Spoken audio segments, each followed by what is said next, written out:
Baik, kita belajar dari beliau malam hari ini salah satu saja ya, karena beliau pikiran-pikirannya banyak.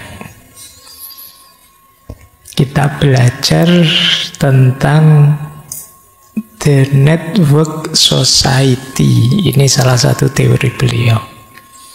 Network Society itu masyarakat jaringan. Apa sih masyarakat jaringan? Kita pelajari pelan-pelan ya. Jadi pikiran-pikirannya Manuel Castells secara umum mencermati terjadinya perubahan di tengah masyarakat dengan pesatnya perkembangan teknologi informasi. Yang ini dimulai sejak akhir abad 20. Nah, ini kan perkembangannya pesat sekali dan mengubah hidup kita. Jadi dunia ini perlahan-lahan berubah. Kita tidak sadar ada banyak perubahan-perubahan drastis akibat dari teknologi informasi yang tambah meningkat. Diakui atau tidak, diri kita ini sangat banyak dipengaruhi oleh teknologi informasi, termasuk masyarakat kita.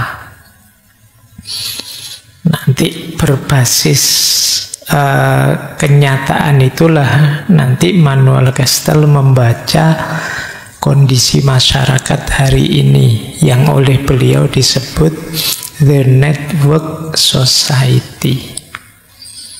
Dan itu kita yang sedang dibaca oleh beliau dengan segala kelebihan dan kekurangannya.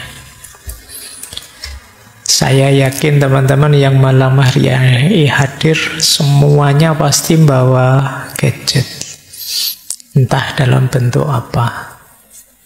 Dan hari ini mungkin hidup kita ya lebih dari 50% ya ikhwal isinya gadget. Pikiran kita sedih, senang, galau itu ya sumbernya dari sini. Kita tahu besok pelatihnya timnas siapa, itu ya dari sini. Yang kemarin padahal belum diumumkan itu kamu sudah tahu duluan. Dari gadget juga. Nah, kemarin seneng, sekarang sumpek, besok seneng lagi. Kasus-kasus apapun ya kamu tahunya dari gadgetmu, teknologi informasi kita. Wong sekarang ngaji juga di YouTube. Kamu belajar juga pakai ChatGPT. Apa yang tidak sekarang. Jadi dunia kita sekarang ya mau tidak mau harus kita akui sangat dipengaruhi oleh teknologi informasi. Nah, kita lihat gagasan beliau ya. Awalnya ini dalam cermatan beliau. Masyarakat yang disebut masyarakat jaringan tadi. Jadi ini masyarakat yang berubah dari pola lama ke pola baru. Nanti ada banyak cirinya masyarakat jaringan itu. Tapi mulai muncul masyarakat jenis ini itu akhir abad 20. Berarti menjelang tahun 2000. Jadi 1980-an ke sini. Tulisan-tulisan beliau juga sekitar tahun 80-an ke belakang. Nah, ada 3 akarnya selain yang nomor 3 itu. Yang nomor 3 kan revolusi teknologi informasi dan komunikasi. Itu tadi sudah kita jelaskan. Masih ada yang nomor 1. Restrukturasi ekonomi industri atau industri ekonomi untuk mengakomodasi pendekatan pasar bebas atau pasar terbuka. Jadi belakangan kan di abad 19-20 trennya perdagangan itu ya bebas. Ekonomi itu sangat terbuka. Maka dilakukan inovasi-inovasi untuk mendukung keterbukaan dan kebebasan itu. Gimana saya biar bisa nyambung dengan luar pulau dengan mudah, luar negara dengan mudah, antar benua dengan mudah. Itu kan awalnya ini. Dibuka lebar-lebar, tapi kalau fasilitasnya tidak ada kan ya tidak ada gunanya. Maka orang mulai berinovasi, gimana caranya kita tetap nyambung. Jadi ini akarnya itu sih. Terus muncul banyak inovasi macam-macam. Kalau zaman dulu ya orang kalau ingin dagang ya naik kapal bisa berbulan-bulan antar negara. Tapi sekarang mau pesen apa-apa kali ini kan tinggal klik. Kalian bisa pesen dari luar negeri, kalian bisa pesen dari mana-mana, ya tinggal pencet saja. Dan ini memudahkan yang kita sebut sebagai pasar bebas. Dan itu memang inovasi dalam konteks itu, kata Manuel Castells.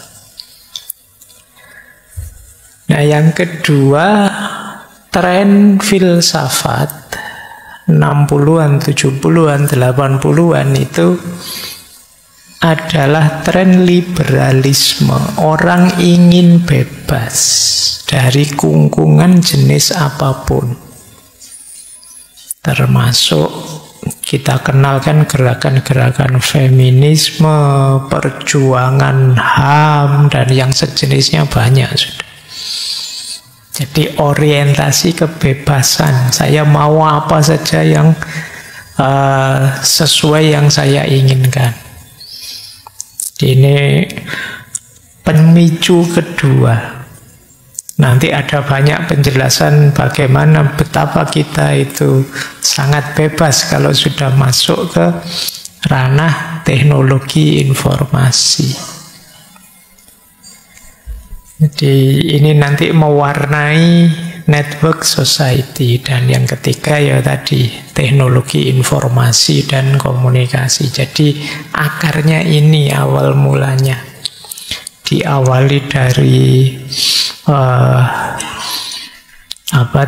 ekonomi terbuka bebas, kemudian semangat liberal, semangat ingin tidak terkungkung, melepaskan diri dari penjajahan jenis apa saja, terus revolusi industri komunikasi. Saya membayangkan, saya kelahiran 75. Zaman saya SMA masih model telepon yang diputer itu. Saya SMP Sanawiyah itu ada tetangga yang punya telepon bukan yang angka yang diputer, tapi diputer terus, diputer gimana ya, manual kayak mobil zaman dulu itu ada puterannya di depan. Telepon juga begitu, terus manggil operatornya disuruh nyambungkan dengan siapa, nomor berapa, nggak bisa langsung. Sampai kemudian ada telepon biasa yang dipencet dulu. Zaman saya SMA sudah banyak wartel namanya. Mungkin teman-teman ngalami ya, yang usia-usia saya, kalau kalian tidak ngalami wartel. Dulu ada juga telepon umum di pinggir-pinggir jalan. Jadi zaman saya mahasiswa itu masih banyak telepon umum. Jadi kalau pacaran bawa koin sak tumpuk gitu. Karena satu koin paling durasinya berapa ngobrol. Kalau sekedar untuk say hello, Pak, anak-anak sehat-sehat, itu gampang. Tapi kalau untuk pacaran kan tidak cukup. Kamu kalau pacaran panjang itu. Jadi zaman dulu sering kamu lihat orang nelpon sambil di atasnya box telepon itu ada koin banyak sekali dimasukkan satu-satu. Itu yang ngantri di belakangnya misuh-misuh itu. Nggak selesai-selesai, kapan itu. Dulu pengalamannya begitu. Terus ada yang nakal itu kan, terus koinnya dikasih kawat itu. Nah, jadi tidak perlu banyak-banyak, begitu dimasukkan, ceret masuk, ditarik sama kawat, balik lagi. Dia bisa ngomong, habis lagi dimasukin lagi. Itu zaman itu. Sampai kemudian agak canggih sedikit, ada namanya radio pager itu. Nah, biasanya dulu gaya orang punya itu, ditaruh di sabuk biar semua orang tahu di luar. Kalau ada berita masuk itu lihat itu. Zaman dulu itu pun sudah bangganya luar biasa. Baru kemudian ada HP itu kan, masih HP belum smartphone.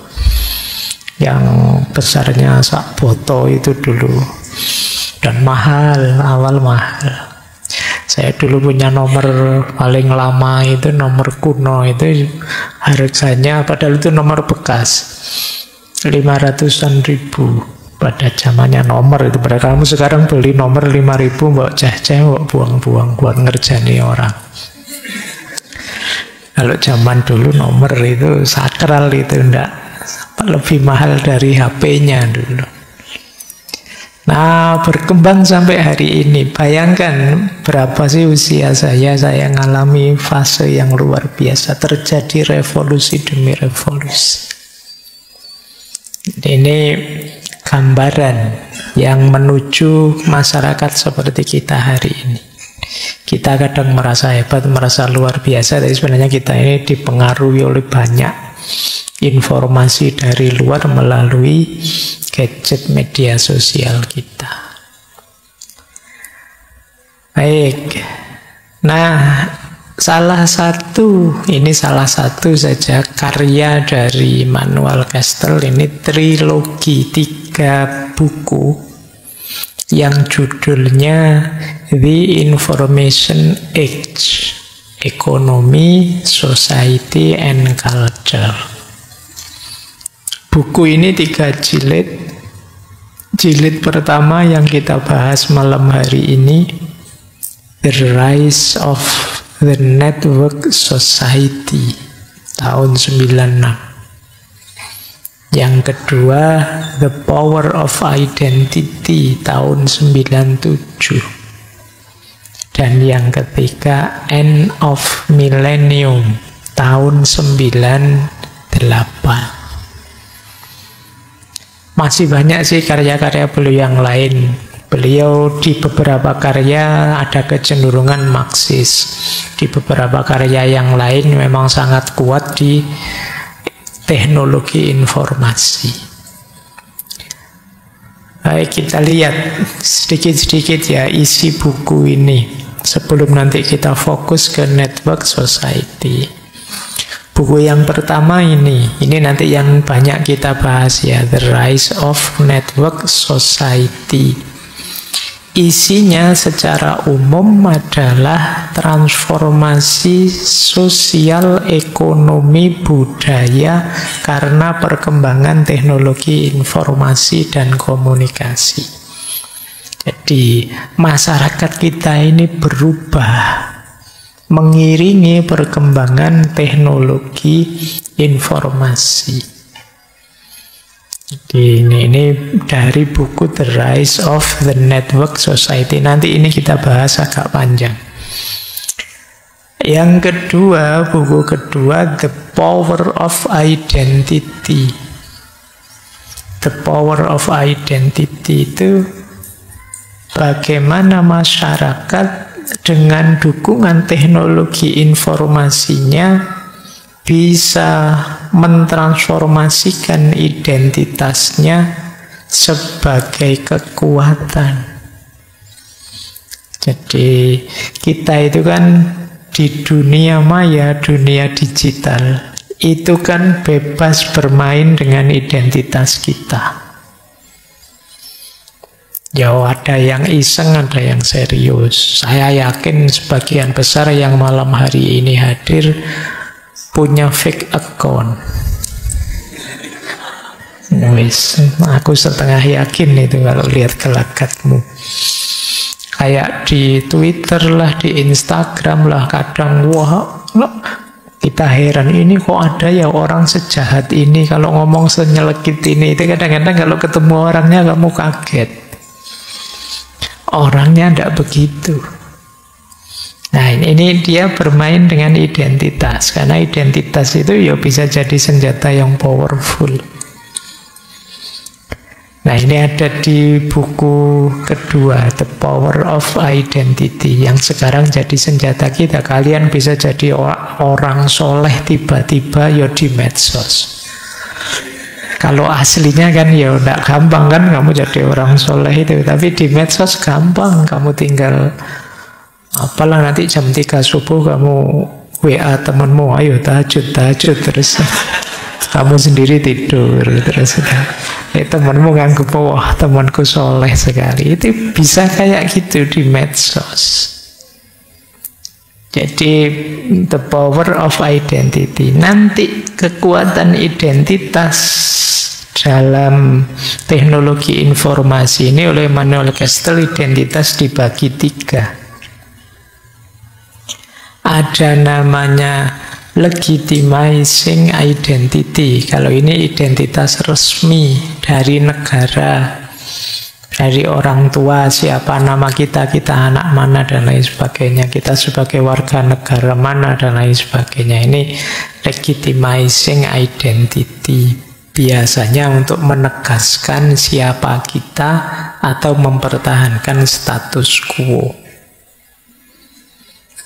Jadi kalau kalian misalnya, saya orang Indonesia loh, orang Indonesia itu ya harusnya begini, maka kamu yang tidak begini itu tobatlah misalnya. Nah, ini namanya legitimizing identity. Jadi kita sedang menegaskan, mempertahankan siapa kita sesuai rumusan kita sebelumnya. Ini identitas resmi kita. Ada pula jenis kedua, namanya resistant identity. Resistant identity itu ketika identitas kita buat atau kita pakai untuk melawan. Ada yang tidak cocok, ada yang harus dikritik. Nah, kekuatan-kekuatan dominan yang menindas kita itu namanya resistant identity. Misalnya saya adalah apa sekarang ada istilah SJW, misalnya Social Justice Warrior. Ini biasanya resistant identity. Ketika kita ingin berjuang mengubah sesuatu, saya pembela kebenaran, Pak. Saya mengejar keadilan, Pak. Dan lain sebagainya. Ini namanya resistant identity. Dan yang ketiga ada project identity. Project identity itu identitas yang kita bangun untuk menuju visi kita, ideal-ideal kita, perubahan yang kita inginkan. Misalnya kalian sekarang karena kemarin rame bahwa besok kita ada generasi emas 2045, terus kamu sekarang bikin akun bagian dari generasi emas misalnya. Nah itu namanya project identity atau apalah itu. Calon presiden 2000 berapa, 90 berapa misalnya gini, itu project identity. Jadi itu dasarnya identitas. Bisa kamu pakai untuk penegasan diri, bisa kamu pakai untuk perlawanan, bisa kamu pakai untuk project, target, memproyeksikan dirimu kemana. Nah, maka pinter-pinter bikin identitas yang konstruktif, jangan bikin identitas yang destruktif. Atau identitas iseng yang tidak ada gunanya, eman-eman waktumu. Coba sekarang kamu cek fake accountmu masing-masing. Kamu pakai apa saja kemarin fake account itu? Nah, kalau mau bikin fake tekon, bikinlah yang jenis-jenis kedua dan ketiga ini, misalnya yang jenisnya resisten atau jenisnya project. Ini menurut manual dari buku kedua.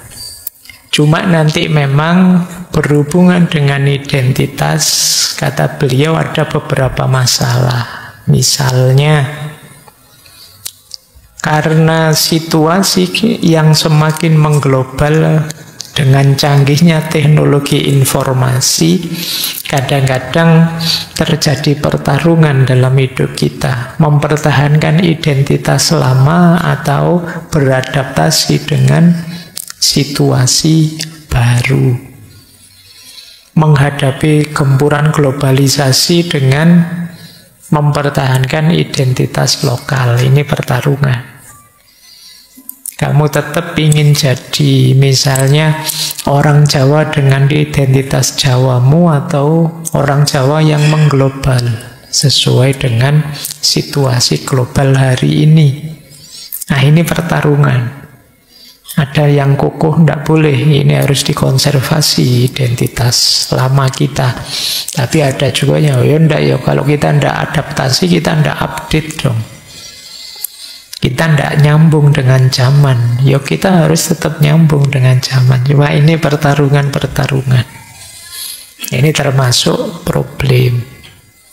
Kemudian ada juga problem tadi. Biasanya orang-orang yang kalah, yang terpinggirkan, itu menggunakan identitas jaringan mereka untuk melawan sistem yang dianggap tidak adil. Mungkin sekarang mulai banyak circle-circle, kamu punya teman-teman yang kamu tidak pernah ketemu sih, ketemunya ya dalam jaringan saja. Kebetulan visinya sama atau idealnya sama, terus kumpul jadi satu dengan segala kekurangan dan kelebihannya. Nah, kemudian ada juga problem yang ketiga, problem politik. Jadi bagaimana kekuatan politik sekarang jadi kalah langkah oleh yang berbasis jaringan. Kalau hari ini kan kalian sering bilang, oh, powernya netizen itu luar biasa, itu negara bisa jatuh itu kalau dulu. Ya enggak harus di Indonesia, mungkin kalian masih ingat fenomena Arab Spring. Oh, itu kan powernya media sosial bisa menjatuhkan negara. Itu the power of identity.